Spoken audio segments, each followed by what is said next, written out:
Do you swear that the testimony you are about to give shall be the truth? It has been 1 year since Bob Mueller, the former FBI director, was appointed by the Justice Department as special counsel to investigate whether the Trump campaign colluded with the Kremlin to tip the 2016 presidential election in favor of Donald Trump.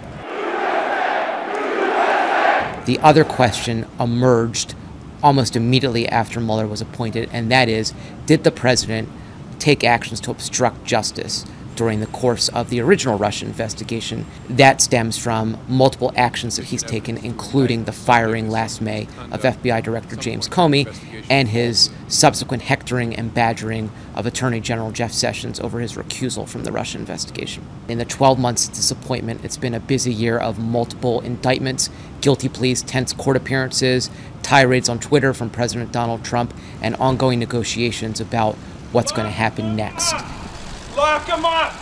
The number of people who have been questioned is in the dozens, both before the grand jury and then privately in Mueller's offices in Washington.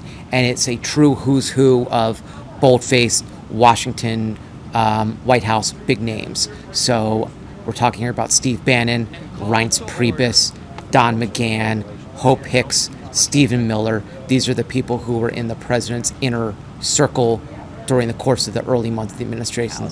Donald Trump will turn Washington upside down day one. So far, we have 19 people who have been charged.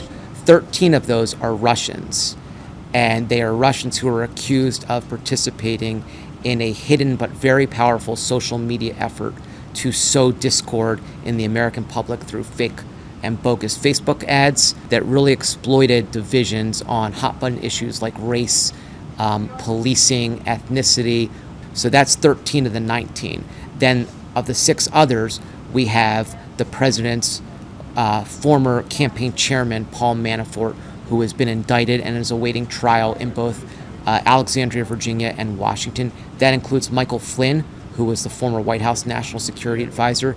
He was effectively fired in February, pleaded guilty in December to lying to the FBI, and he's been a key cooperator for Mueller ever since.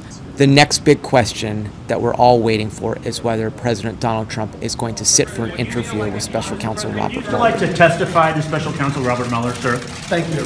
Sure, I would like to. You would like to? I would like to. The question then becomes, if he chooses not to, if he refuses to, whether Special Counsel Mueller will issue a subpoena to try to compel his testimony and compel him to give statements. That would be an extraordinary move that could result in a Supreme Court fight. Or the alternative would be to simply conclude the investigation without hearing from the person who's at the center of it, which is something, frankly, that prosecutors do all the time. In this case, though, Mueller has communicated to Trump's legal team that they really want to understand the state of mind here. A lot of the actions by themselves might not be crimes, but they need to understand what the person who was taking the action was thinking at the time they were doing it. Donald Trump for president.